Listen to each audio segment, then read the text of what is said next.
Hello, hello! Welcome to Katawa Shoujo, Lynx here, and we are going on another route, another adventure.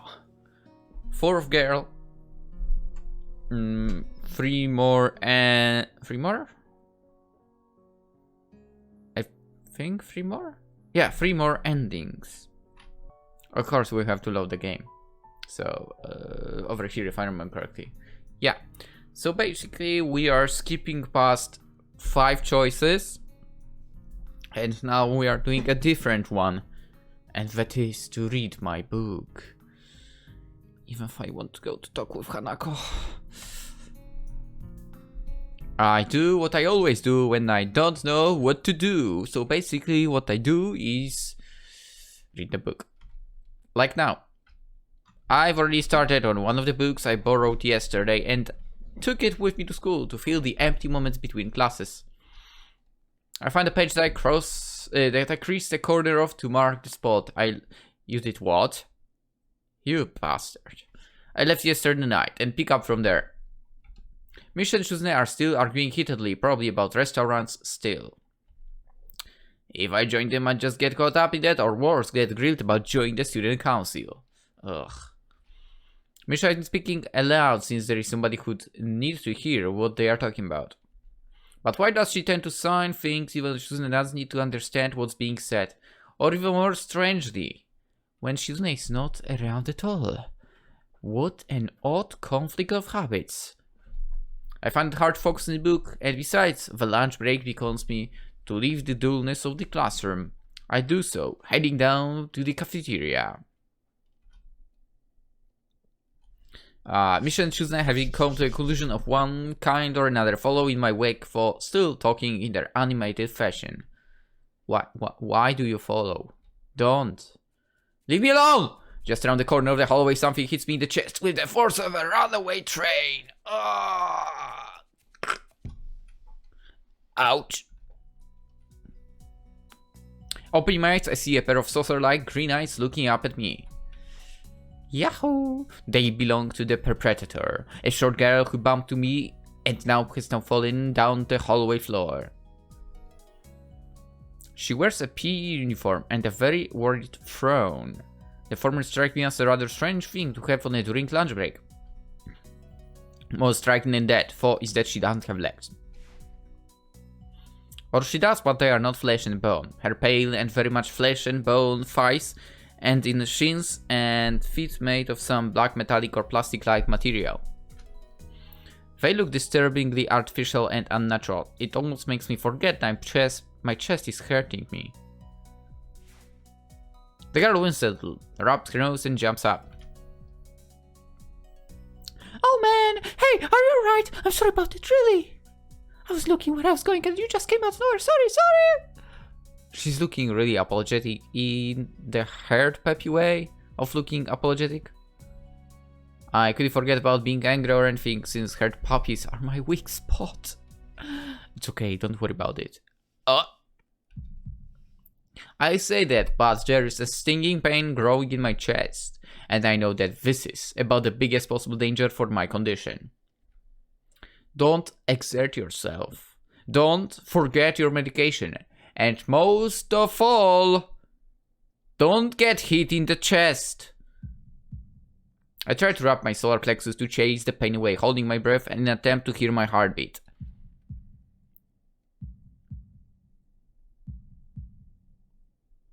It seems normal. Hey, should I get a nurse? The worried, high-pitched voice of the girl snapped me out of it. I stared at her for a few seconds, dumbfounded, and realized that I probably looked worse off than I really was. Doubled over myself and looking all tense. Damn, I'm overly worried about my heart. No need. I'm fine. Managing to say something in response, I pull myself upright, feeling my sore ribs one last time, and take a deep breath. She just knocked the wind out of me. Big time, but it's nothing more than that. You sure you're okay? I hit you pretty hard. It's okay. I said I was fine, and nothing's broken. No harm done. That's good. I feel a hand on my shoulder at the same time, the girl's eyes widen in horror. Ugh. Stop interrupting me. You two. Go away.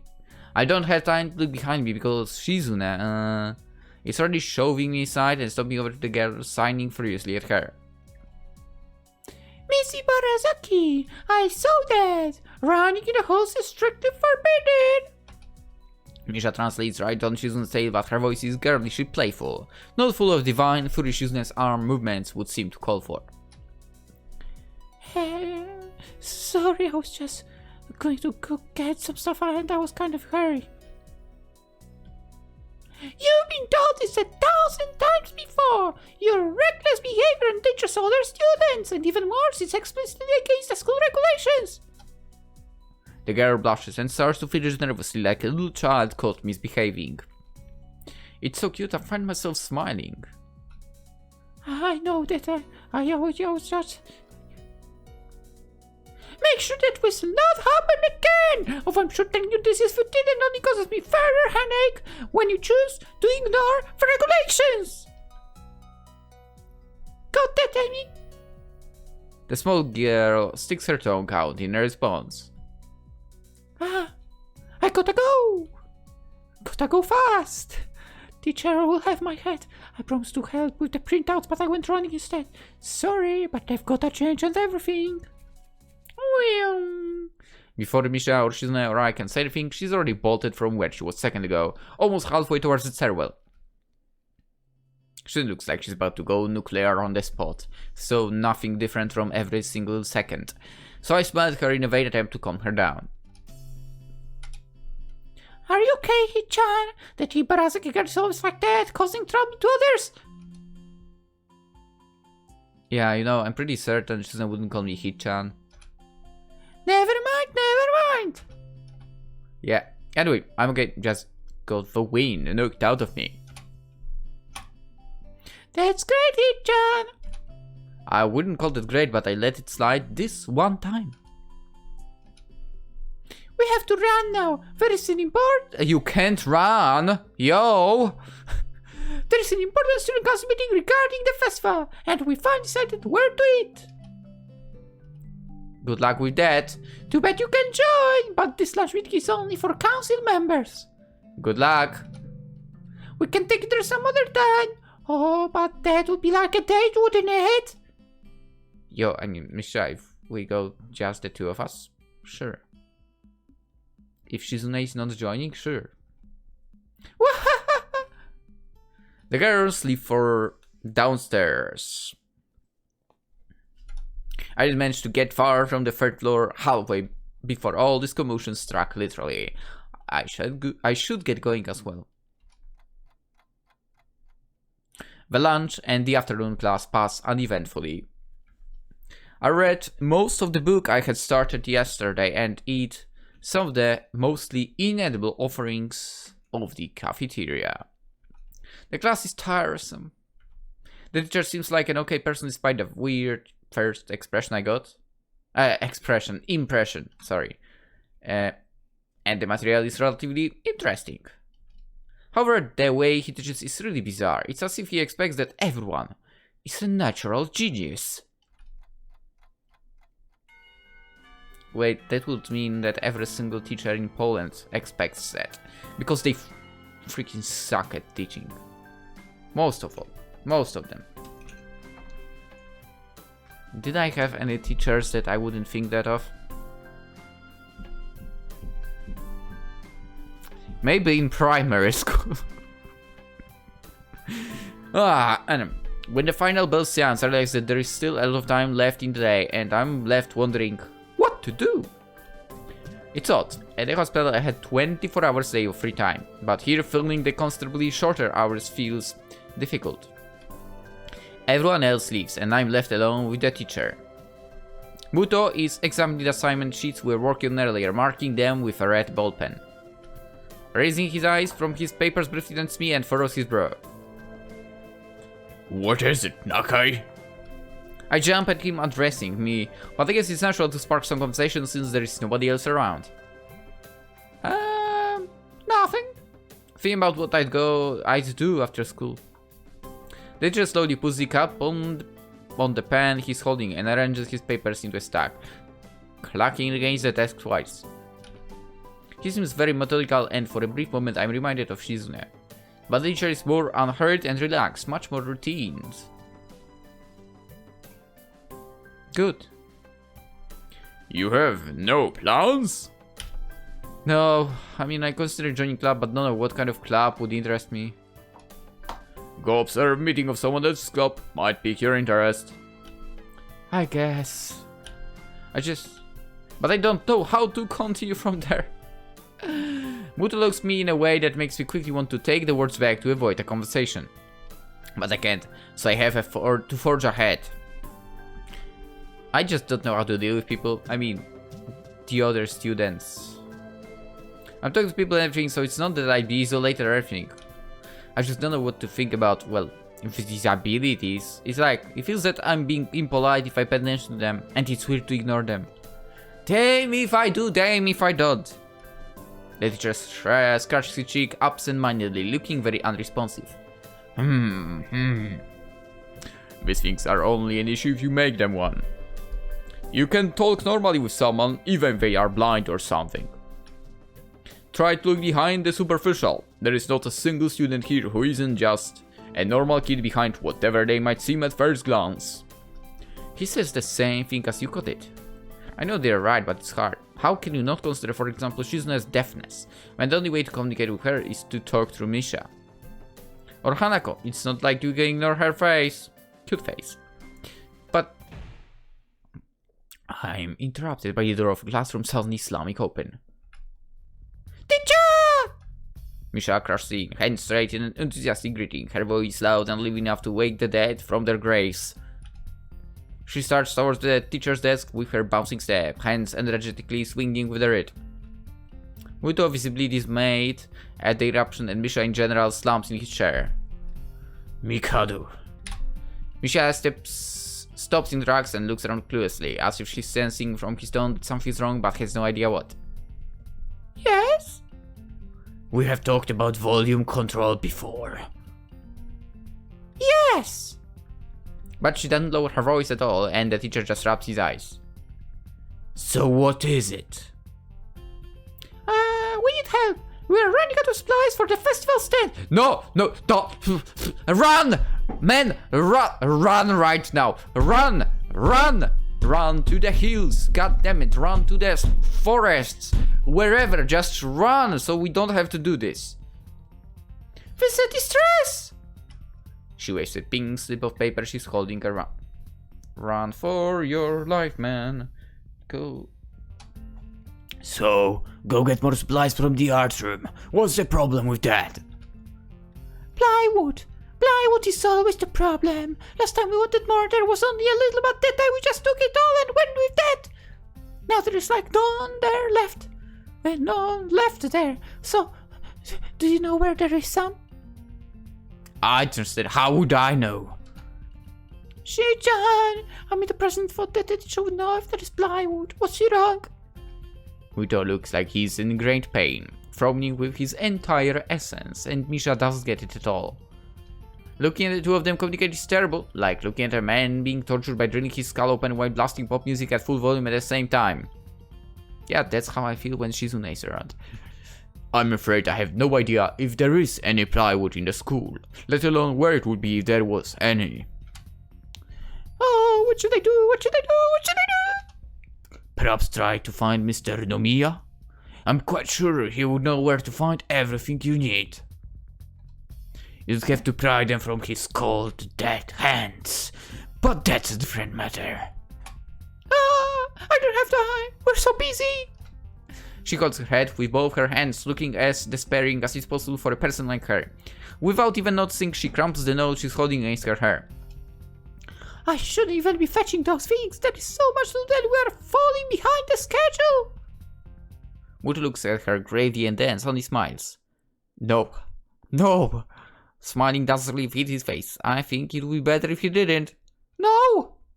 I wonder if you could get some temporary help. Oh, I remembered. I was supposed to hang out with my neighbor, Kenji. Come on, man. He switches to staring at me focusedly, with hard expression as he's trying to say, go make some friends. I don't want to be friends with those two, okay? I don't want to. By the way, Emmy's route is basically choose whatever the heck you want route. It's crazy. It's so crazy. And with Ruin's route, we are basically going to start from the very beginning of the game. Oh my god, that is going to be nuts. Anyway. I guess I can give you a hand even though I don't want to. Actually, you know what? Let's...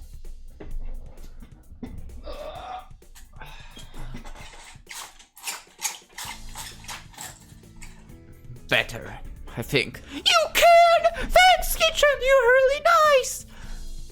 She pauses, does a double take, and then points at me with a finger, yelping, Oh! and looking very puzzled. Come to think it, what's Kitchen doing here? Class is over, you should be having fun! We just had a little chat. Oh no, it's not detention, is it? Are you in trouble, Kitchen? No, I'm not. Is Kitchen in trouble, teacher? No, he's not. Muto sighs deeply, and I feel that I have to help Nisha to get her of the teachers back. So, what do you need? Here is Alice. I can try to find a plywood from somewhere if there is none in the art room. She offers me the notes she's holding. I take it, hesitating a bit. I regret this with every fiber of my body. I said I'll help you, but this has no implications of whether I've joined the council or not. Still thanks, Kichan. Try to be quick. We are in a stall building street now. We must hurry. Hurry! Hurry! She bounced out of the classroom, leaving me and the teacher looking at each other with something that feels like a silent agreement. Well, there you have it, Nakai. You have something to do now. Please, don't sound so smug about it. Looking at the list with number of items ranging from paint to plywood, all written with small, neat handwriting that is undoubtedly Shizune's, I heave a sigh. Here we go again. I'll be going then. Waving the long list limply at the teacher, I exit to the hallway. The classrooms closest to ours are designated belonging to classes 3, 1, and 2 on the right side and 4 on the left side, each door looking exactly the same. Further down the corridor, still with identical doors, are rooms I didn't think were used for classes. I guess the art room is not a classroom as such. Carefully push open the furthest door and peek in. It's a classroom, but it seems rather badly kept or not in use. Am I in the right place? Desks and chairs are all around the room, a thin layer of dust settled on them. There are some easels in the corners, so at least this looks like the right place. The room is flushed in sunlight from the big windows, shadows creeping all over the desks. Specks of dust are dancing in the stagnant air, making the beams of light almost visible. Jokingly, I called into the empty room. Anybody? Oh, something catches my eye and I stop mid-sentence. Sitting on a desk is a short-haired girl closely wearing a boy's uniform with a fork between their toes, a morsel of food stuck firmly on the end. This odd way of dining seems to be caused by her apparent lack of hands, but her presence here is what takes me aback even more. How did I miss her before? She's sitting in a corner very still, but I still somehow took her as part of the furnishing or a statue at first glance. I'm not being too observant today as a whole. The girl seems to be frozen in place, staring at me with her huge eyes like a rabbit in headlights.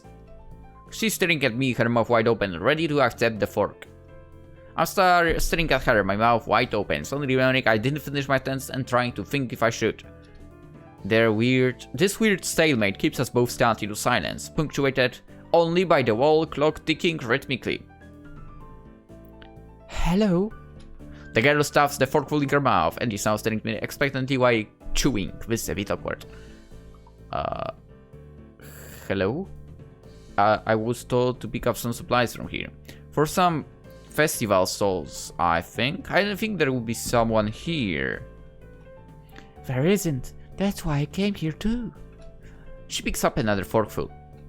Does that mean you're here then? She raised her eyebrows, as if she was suspecting my observation was false. Ah, you are pretty observant. I guess it does, but who are you? This girl is pretty straightforward, isn't she? I'm Nakai, Hisao Nakai. I just transferred in on Monday. I'm Rin Tezuka. I won't shake hands with you, but, well, at least we know who we are now. That's very nice. Her deadpan manner of talking makes it hard to determine whether she's joking about shaking hands or not. It kinda bothers me. Joking about these matters doesn't feel appropriate at all. When I'm trying to figure out what's appropriate and whether this girl is, she seems to have lost interest in me and is now gazing caringly back at her food. Can I continue my lunch? If you don't mind me, I won't mind you. If you need to get your stuff, the supplies are at the back. Go right ahead. But at lunch, school's already over for the day. What word would you use then? There is no word for a meal you eat after lunch but before dinner, right? It bores me very much too, but I don't really know what I should say. I don't think you're supposed to eat a meal between lunch and dinner to begin with. But I'm hungry now, and my delicious box lunch would go to waste otherwise. I have curry. It's very delicious. Maybe I should make curry today.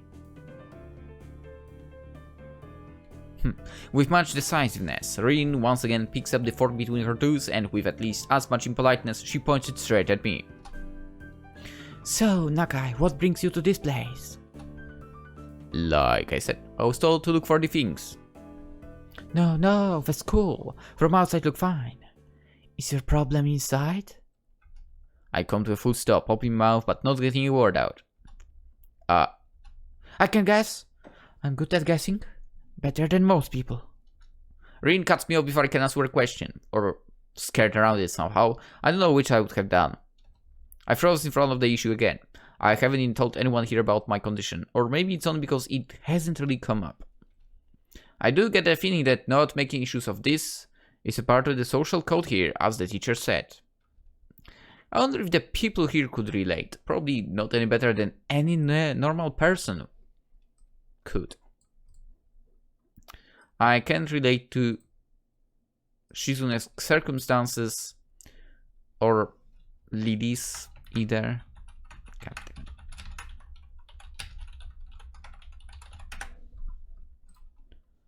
Naturally, why I... This is what... This is this, okay. While I go through this in my head, Rin keeps considering what my condition could be, with an overly contemplative look on her face. She puts her work between her lips and leans back, looking at the ceiling as if the answer was written up there. Maybe it is. A beam of light illuminates her face from the window side, creating a mass of dark shadow on the other one. I don't think it's anything in your head. And sometimes your guts would be boringly ordinary, like this lunch of mine. And less delicious. So basically, going with that train of thoughts, the problem must be in your pants. This messed up Sherlock Holmes kind of statement and the sheer lack of tact it was delivered with catches me completely off guard. I mean, hey, deduction. She did some deduction. Oh my god. I think I might have reeled back even physically as Rin's eyes widened in revelation and astonishment. Sa's right. There's something wrong with your tackle, isn't there? Still partially in shock, but recognizing the need to replenish some of my spit out the first thing that I can think of. No, nothing like that. I have a heart problem. Arrhythmia. I said it. More like blurted out, but I said it. The girl in front of me pursed her lips together and glowered at me, looking very disappointed. How boring. Traveling in a past would have been much more scandalous. What's with that reaction? I'm sorry to let you down. I forgive you. I collect people in the personal view. You know, that kind of problem would have been really great. Collect people. People with different problems. Ha! So just like go around ask people what's wrong with them? Pretty much. I see. With little left to say, Rin resumes her lunch and the conversation dies away, but I keep thinking about what was said. It's the first time I told anyone else about my condition. All the other people have either known about it already or heard about it from someone else. Or they need to know about it like every other student here so far. Should I have told it as a natural part of interactions? Is it expected of me? Hi, I'm Hisao Nakai. I have a very serious heart condition. Is it how I'm supposed to go around terrorizing myself from now on? As if our disabilities would define us. What a disgusting thought. Or maybe this Tezuka girl just has an unnatural interest in such things. As I walk to the back of the room to pick up the items on Misha's list, a chance opens to study Rin from the corner of my eye. Her hair is burnt auburn, almost orange, and cropped short. Long hair would probably be impossible with no arms. The boy's uniform and the lack of arms make her look very thin, almost scrawny.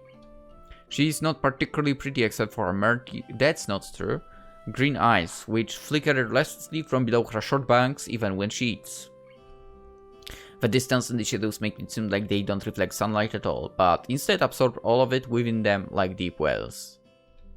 She moves her feet almost as deftly as a normal person would use their arms.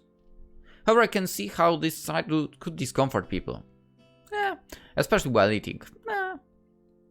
It makes me feel a bit uncomfortable at least. As long as there is no chewing, loud chewing, it's good. I hesitate to think about the word unnatural, but it's too late now, isn't it? I keep searching the cabins and shelves for Misha's things, but after enough time passes, the silence grows too uncomfortable. So I try to force some conversation out of this strange girl. So, do you always eat alone of this late? Or do you get the occasional visitor? Visitors? Huh. Maybe you are my first occasional visitor, but I don't always eat alone either. Sometimes you with a certain person on the roof, if she's not horsing around. Horsing? She likes to do sports. Oh. And that's all I can think of to say. Both of us fall silent again as Rin forks the last bits of her meal to her mouth. I look down at my haul and double check it with Misha's list. It seems like I have everything except plywood. So I think I have all the things now. That's very nice of you, for you. Don't feel obliged to say. I was about to take a nap anyway. You need to do whatever you are going to do with that stuff anyway, right? Or perhaps you like to watch girls sleeping? Huh? I'm not sure what to make of this, but Rin looks serious. Even if I did, I think I had to be going. I'll catch you around, Tezuka. You can call me Rin. I feel that our relationship at this point good enough to warrant this much. I was already turning to make my exit, but she draws me back in. Fine then, I'm Hisao. Then you are. Rin looks at me hard in the eyes, but that intimidating feeling you get when someone stares at you isn't there. It's like she's actually not looking at me at all. She blinks a couple of times and I can't figure out why a pose like this just popped between us out of nowhere. See you later, Hisao. There is something like a tiny smile there in her face, maybe. I quietly back out of the room. As I shut the door in front of my face, I whisper to myself. What an intriguing person. From inside I hear a muffled sing-song voice. I heard that. What did you hear? I jumped the sudden appearance of Bisha, who I had not heard approaching despite the completely empty hallway. Somehow she had gotten to jumping distance of me without making a sound. Creepy! It briefly reminds me of Kenji's nasty theory about the global film misconception, but I push that thought aside. She Shizune, standing slightly behind Misha, looks aloof as she couldn't have heard the remark that drew Misha's attention, but Misha is visibly excited. No, wait! More importantly, who's in there? There is no club meetings today? She tries to cross the peek past me, even though the door prevents her from seeing anyway. What are you doing here? You took so long that we had to come check what's wrong! That's no good, Hitchard! She wags her finger at me scoldingly. I found plywood, but everything else is still missing because you are tardy! Oh, sorry. Cool. I got the things here. We was just going to bring them. I think you were up to some mischief, John. Who was in there with you? I wonder? Misha signs something quickly to Shizune, pointing at her own ear a couple of times. Shizune immediately pushes her way past me and opens the door into the classroom I just left. I can only imagine the shock she's experiencing. With Shizune's diligence and attitude, the insolence of daring to deface school property by sleeping on top of it must be too much to bear. And indeed, she stares at Reed, frozen in place apart from the slight but noticeable trembling of her shoulders. From suppressed rage, I'm sure. Instead of blowing up, Shizune just takes a few deep breaths, adjusts her glasses, and slams the door shut, turning to sign furiously at Misha. Maybe she did blow up, but I can't understand it. And I don't care. She shoots a very loud stare at me too, as if it was somehow my fault that Rin is sleeping on one of the tables. Didn't you do that in school, Fa? I did. I hope she's not getting any funny ideas about the reason of my tardiness. Hello? Rin's voice comes from the other side of the door and takes a few eye blinks to realize she might have trouble opening it. I open the door to find Rin directly behind it, looking at us with half-interested, half-sleepy face. Hello? Miss Tezuka, what do you think we're doing, huh? You absolutely are not permitted to use school property for such disgraceful activity. It sure is suddenly very crowded here. I didn't know I was this popular. It's hard to say whether she's happy or unhappy about this turn of events. At any rate, she ignores Shizune's Misha's scolding, so they have no choice but to drop the issue. She has the depressed approach towards those two, basically. Just ignore them. Shizune taps Misha's shoulder, points at Rin and makes some quick signs. Popularity aside, please don't do this anymore. Anyway, how's your project going? Will it be done for the festival? Rin looks at them blankly, apparently at ease under the pressure Shizune's cold stare is putting on her. I keep wondering about that myself too. And? We'll think about it harder. As Misha signs her reply to Shizune, her face turns to an unsatisfied frown. Miss Tezuka, please try to take this seriously. It would be a disaster if the wall looks like someone threw up their lunch onto it. Rin nods assertively. We'll think more seriously. Misha actually giggles at that, but Shizune doesn't, not even after translation. She just shakes her head, takes the materials from me, and takes off with Misha in the tow. Rin frowns thoughtfully as she looks after the retreating student council duo. How rude. It's true, though. I must finish my project before the weekend. There will be dire consequences if I don't. The end of the world as we know it. Like weekends usually are, but more dire. Much more dire. Maybe I'll postpone my nap to unforeseen future. I'm about to ask about the project she has and what are those apocalyptic consequences, but she walks back into the art classroom. Since you have nothing to do, would you give me a hand? This paint can't fit into my bag, but I need it. She kicks lightly at a huge can of paint that's lying on the floor next to the table she was sitting and sleeping on. It lets out a dull clunk. Being the gentleman I am, I naturally pick it up. Heavy. Yeah, sure. Where do you need to take it? Away. And with that, she takes off to the hallway, me and the paint can following since there is little choice for either of us. The hallway is quiet and empty now, with Shizune and Misha gone, so we, too, leave towards the stairwell at the other end. Every 10 or 15 or 20 steps I had to change the can from one hand to another because the The thin handle cuts into my palm. At least it keeps my arms from tiring too fast. Rain strolls on beside me with an uneven pace that I have trouble matching. Or maybe I'm walking weird because of the extra wave? It seems one of us is constantly walking too slow or too fast, and I can't figure it out which of the two of us. 2 flights of stairs below. Trouble appears in the form of the head nurse and his fox-like grin. Ah, Mr. Mr. Nakai, what a happy coincidence. Tezuka too, of course. He knows Rin, who does not acknowledge him back, then turns to me, because obviously it's me who he had some business with. There is something I forgot to mention on Monday. I nod and wait impassively because I can't even begin to guess what he forgot. The feeling of the handle delving deeper into my skin doesn't make me feel enthusiastic about this interruption either. It's about your medications. Since you haven't been that long on your current ones, there might be some unexpected side effects, which might require adjusting dosages or even changing to another kind of medication.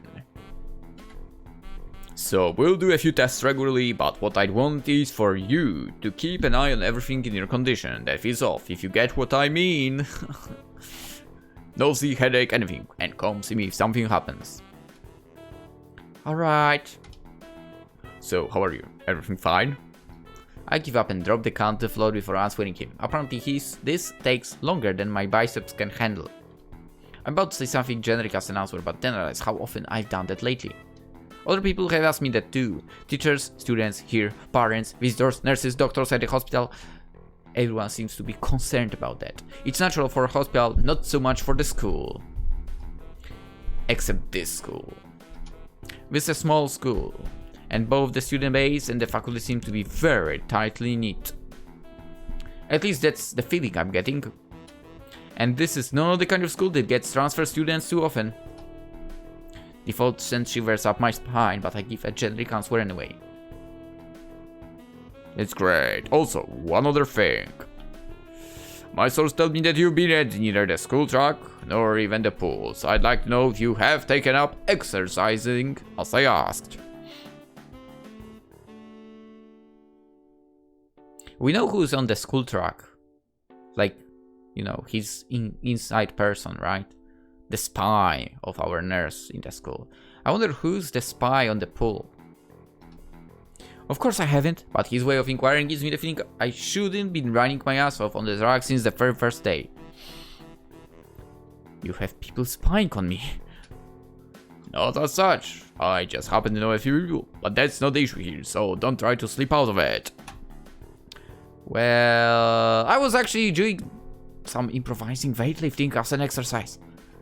I began to lift the can up and down, a few times like sounds like imitation of a bodybuilder, even though it's waving down my arms painfully. The stupid grin disappears from his face for a second, then comes back like it was never gone.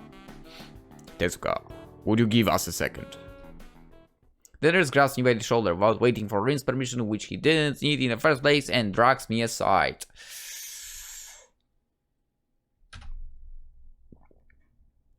When I told you to exercise, I wasn't joking. I understand you are still on your first week and all, but please don't ignore the importance of this. The reason I'm coming down this hard on you is that the habits are not easy to form. The more you slip and postpone, the harder it will be. It's the same with everything, like dieting. Can you promise me to be more serious about this from now on? Can you? Can you? You have to, do you understand? There's no other option. Actually, we are going to say yes. Yeah, promise, definitely. He studies me for a moment and then shrugs, smiling again. Okay, that's more like it. If you go to school track tomorrow morning, you will meet my spy, who probably has no qualms offering consultation to you if you want to jog a bit.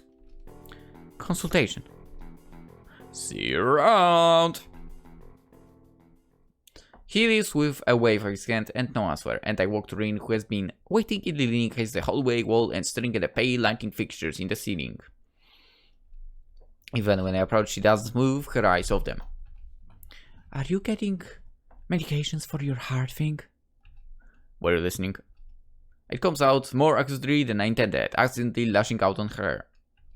But even so, I don't really want to start talking about it. I just met her. I don't know her. It's not her business. The nurse seems to be happily ignorant about confidentiality too, talking about that kind of thing in public. But it's not Rin's fault, ain't it? I look up at her, suddenly feeling a bit guilty, but Rin is just staring past my shoulder quizzically, her head tilted like a bird's. I don't know why it's so hard for me. It feels like there is some inexplicable lock that prevents me from being more upfront about this. Yeah, they are for my heart. Will they make you better? No, not really. They just make me a little less worse. Rin keeps looking at me for a while longer, and she neither says anything further nor displays any kind of emotion I could discern. I'm thankful that she doesn't. I think I'm still not quite used to all of this. At the hospital it was easy, but I still haven't sorted my feelings about having to live a normal life with this disability. We leave the main building and Rin leads us onwards towards the dorm. We stop at the small patch of greenery in front of the dorm building. The dorm is built on a slightly elevated ground with a wall and a few trees that everyone has a circle around every time they come or go. It's probably the only inconvenient design in the school. The entire wall, made of the same kind of bricks as the building itself, has been covered with some sort of painting. Most of it is still mere sketches, quick lines drawn with black and white against the grey plastering that covers most the entire length of the wall, but some places look a bit more finished. There are human faces and legs and hands. I can't quite say what the painting as a whole might portray. Stacks of what seem to be the paint cans are arranged in piles on the ground beside the wall. See, the left side is hardly off the ground yet. It's because I couldn't get in a mood yesterday, so I gave up and went to meditate instead. Then it was suddenly morning. I have to work on it, but the guys from the art class are helping with the negative spaces and base surfaces wherever, which is the problem. It's easier to paint big areas if there are a lot of people with hands. The reach is better, and it's faster too. She goes on a tangent of a tangent, waving into her arm, or whatever of it there actually is, to demonstrate even if I got the point already. The white cotton of her sleeve flaps around, and it makes me think it could look sadder than it does. But it makes me feel out of place, like almost every tangible reminder of the student's basis, special properties has in the past few days. This girl doesn't notice my dreary feelings, of course, or the fact that she lost me a while ago already and just keeps on blabbering. So that's why I'm trying to figure out if there's something I need to figure out, and then figure out that before it's too late and all hope is lost. Why would the hope be lost? Because paint has to be painted, and then it has to dry, and then it has to be painted over with another kind of paint. It takes time. She finally stops, apparently thinking she made some kind of statement that makes sense. I think it's best to start from the top. So, this is your project. You did this. Yes. Yes. All of it. Yes. Nice, but I stumbled with my words, suddenly feeling like I've walked straight through the minefield of political incorrectness. It's okay, you can say it. I probably won't get mad. I blush really hard. I don't really know what would be the right thing to say, if any. It feels that I'm way more sensitive than Rin is for. This is really awkward. Don't you want to ask? How do you paint without hands? See, I'm an easy person to talk to, right? With my feet. I almost guessed that already, but isn't it hard to do? You're good at guessing. Anyway, I don't think it is, but maybe I'm used to it by now.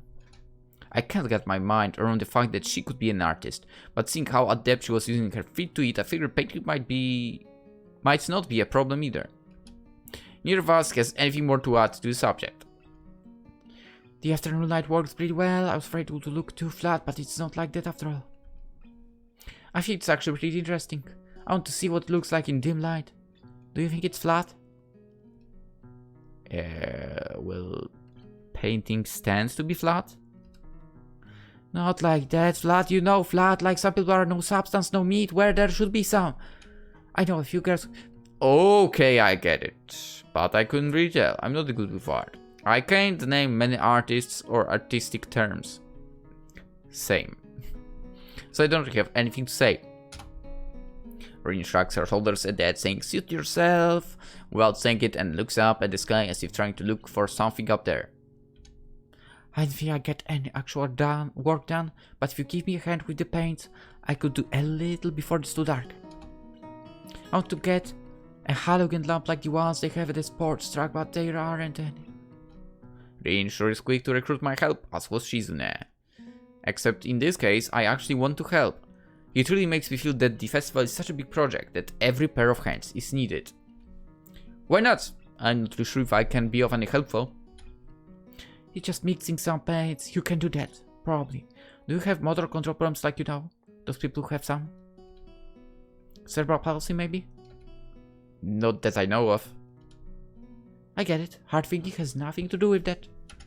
She gives me a sly look for no reason. No, it doesn't. Let's do it then! So she sits on an empty wooden box and very naturally picks up the white brush between the toes on her bare right foot.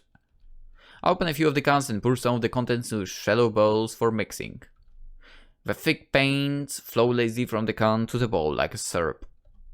I mix them, creating funny, hypnotic looking square patterns that melt quickly into each other to form a new monotone hue.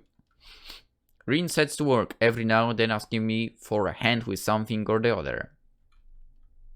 Finding different brushes is easy enough, but mixing the paints to be the exact tone this girl is apparently seeing in her head is a frustrating ordeal.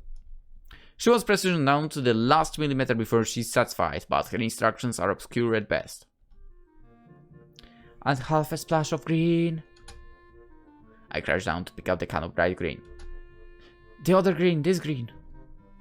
I carefully put some of the other green paint to the mixing bowl. No, that's almost a whole splash. More white. Is green a good color to add? No idea, you are the artist here. A hint of smile appears in the corners of her mouth. Do you like an opinion? No, just I have no idea. Oh, it's okay, because I just got an idea. Add more white. With this exclamation, I pour a minuscule amount of white into the bowl and mix it. It looks slightly whiter. That's not good. It has to be like the color when you wake up and you know that you saw the meaning of life in your dream but can't remember it. Maybe it's yellow? Despite the impossibility of mixing color like the change of seasons or any other nonsense that's being imposed on me, I found myself enjoying it more than I thought I would. Seeing a painting being born on a plaster wall feels like magic. I spent the months I have between mixing paints, crouching down the paving and just looking at her work. It feels slightly intrusive at first, like breaking some imaginary intimacy, but Rin doesn't seem to mind the least bit, maybe just in my head. Her entire presence emits a completely different air as she patiently works the details, adding layers of paint on top of other layers of paint, steadily moving her foot across the wall to add new shapes. When I eventually produce a passable mixture of paint, the rare smile on her face is oddly rewarding. Apart from the few words, when discussing paint mixes, neither of us says a word for the longest time. And even those short discussions soon evolved into a shorthand, both of us developing and using a weird impromptu code of words for various paints and hues. I see there's some need to conserve words and breathe and sound.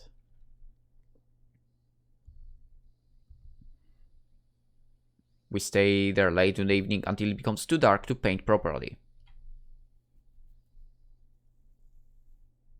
Okay, I think this is the time to end the episode. We'll of course continue tomorrow. For now, hope you enjoy, hope you have a wonderful day, and we'll see how this route will play out. Bye bye.